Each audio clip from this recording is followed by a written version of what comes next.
Hey everybody, it's Ginger. This is Chattin with CHAP. Good to have you here today. Well, I'm D-less again. You can see I'm back with my sewing machine. You saw it last week, so we're back at my sewing machine by my little window. And we're going to be talking about goals and prayer today. So I'm so glad you're here with me, checking things out. So it's August. Like, how did that happen? Did that sneak up on you? Well, it actually didn't sneak up on me. I was really aware that it was August, but my summer has been a crazy whirlwind. So I am actually looking forward to school starting and getting a routine and being into that regularity. I think it's good. It's good for the kids too. So we actually did start. We started on Monday. So this is day 3 and it's going well for us. You know, it's always bumpy when you get started. It's kind of like, oh, you know, the routine. But my kids, I think they were ready because it's actually been going really well. So that's where we're at. And this year for us brings some new experiences. I have my first fully dual enrolled child. My oldest is a senior this year, so he is doing dual enrollment at the local college. So we're excited about that. So that's going to bring some change. And then I have 4 that are going to be homeschooled at home with me, that are quote unquote officially being homeschooled. And then my little guy on the end who has a December birthday. What do you do with a December birthday? They're like wacky. So like he's kind of doing stuff, but not really, you know? So that's where we're at with number 6. So we'll see how that goes this year. So the good news that I want to share with you about that compulsory age change legislation that happened a few weeks ago, end of June, is that the age change for the 6-year-olds to have to file will actually not take place until the 2020 to 2021 school year. So this year, you can stick with what you're doing regular, nothing changes, and we're working on getting some legislation in there so that they can have an exemption for us. So I'm asking you, if you could, go ahead and give a call to your legislator and say, you know what, that law change you did at the end of June, and it affects homeschoolers and lowering the compulsory age. That was just really not cool. So you share with them that you're feeling about that and that you'd really like to have an exemption for homeschoolers, and that would be a great help to us and what we're trying to do and accomplish in our state legislature there. So I thank you for that. So on to topic, goals. Are you good at setting goals? Do you have goals for your homeschool? Have you ever thought about that? Have you ever thought, wow, I should maybe sit down and have goals for my homeschool?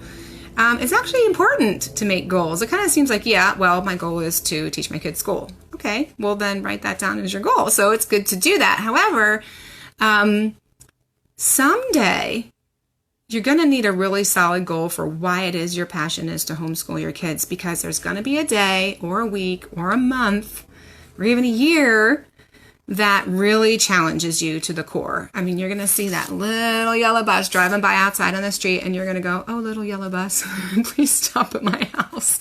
I've been there. I've done it. I have done it. The bus stop here is right outside my front porch. So it is very tempting. It is very tempting. So what is it that's going to keep you homeschooling when it gets really hard? Why are you homeschooling? What is your goal? So this, again, it's going to be different for everyone, right? So not everyone is homeschooling for the same reason. They may be similar. There's always going to be a little bit of a different flair for each family. So again, it's not a time to compare your goal with someone else's goal. So, you know, we talk about comparing a lot. Is there really ever a time to compare anything? No, there really isn't. There's really not a time that we should be comparing.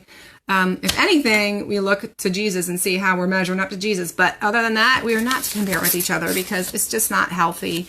And each family and person is unique. So all of your goals and reasons for doing everything are going to be different. So keep that in mind and be encouraged by that.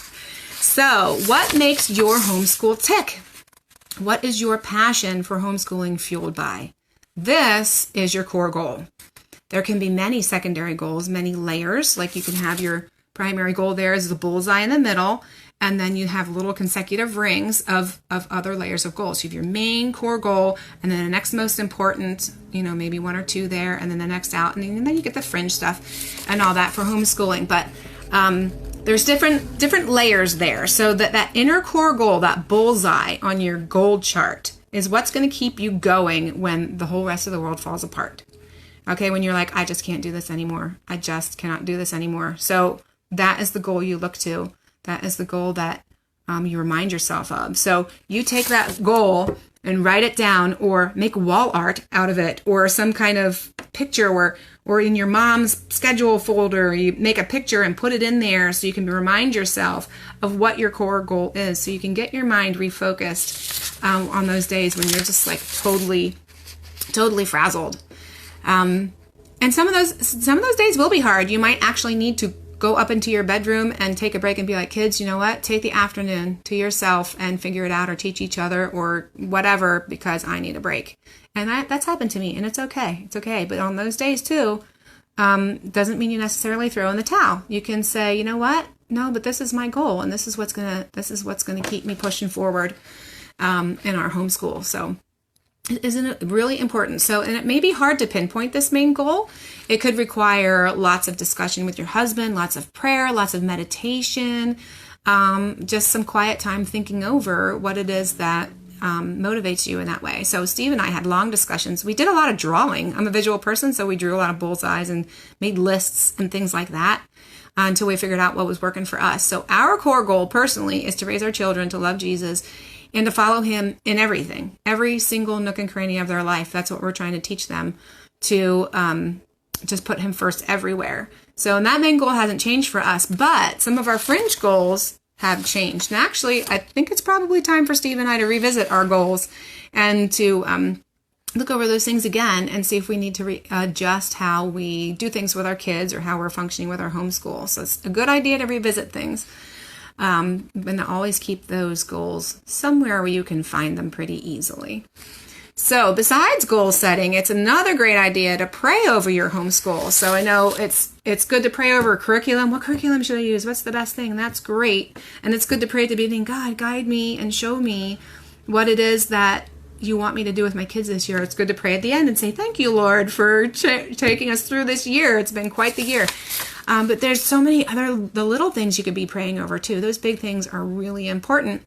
It's also important to pray over each of your kids, like individually. What does this child need? What does this child need? Show me how I can work with this child. And we all have different learning styles. Your kids have different learning styles, and you have a different teaching style, and they have their own growth pattern. So it's good to pray for clarity for what your child's learning pattern is, what their growth is, what they need to be doing so that you can best teach them. So asking God's guidance for that is really going to help you. It's really going to help them too, because it's going to make learning more enjoyable. So you can also pray about putting down your preferred teaching style. Well, I like to do it like this, and I like my schedule to be like this, and this is how I want it to be.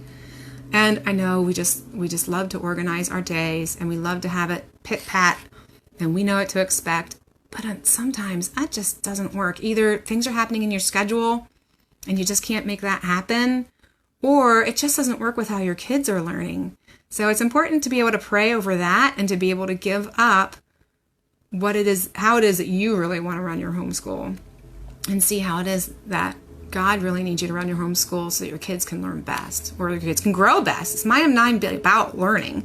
It might be about character growth and stuff like that. So God can teach us a lot through this process of learning, both for our kids and for us. So I mentioned character growth. So much character growth can happen when you're learning to study. The kids, reluctant learners, I had some kids who really didn't like it, but it teaches perseverance. It teaches to do a good job even when you don't necessarily feel like doing a good job. So to work hard and try to grow yourself and your character through your studies is just as important as the learning part. So laying your homeschool at the feet of Jesus, it invites him to come in and guide us through every single moment, every moment of the school year, the good, the bad, and the ugly. So homeschool can be a heavy load. It really can be a heavy load, but if you lay it at Jesus' feet and you take on his yoke, it will be a lighter burden because he will be walking with you and he will be showing you the way.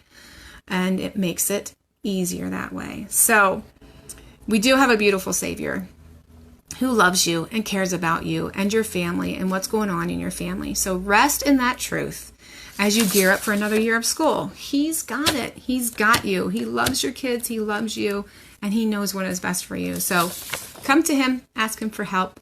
You won't regret it. So next week, with Chattin with CHAP, we're going to have a guest on. Her name is Bonnie Greiner. If you were at convention, you might have gone to one of her sessions. She's been a homeschooler forever and an evaluator, and she's going to come on split screen with Dee and I, and we're going to talk about some things about how to prepare for the homeschool year. It could be your house or your spirit or all that kind of stuff. She's going to talk with us a little bit about that next week. But here's the kicker, everybody. It's not going to be live at 1 because Bonnie is a hospital chaplain, so she's not available at 1 o'clock on Wednesday. So I'm just going to come on next Wednesday and give you a little, hey, reminder, we're only going to be on at 4. So at 4 o'clock next Wednesday, we'll be on with Bonnie, and she's going to chat with us on how to get prepared for our school year. So I thank all of you for tuning in. It was good to chat with you today. This is the last week I'll be alone. We'll be back with Dee next week and Bonnie Greiner as our special guest. So have a great day. Enjoy the rest of the summer and enjoy getting ready to gear up for your school. Okay, see you later. Bye.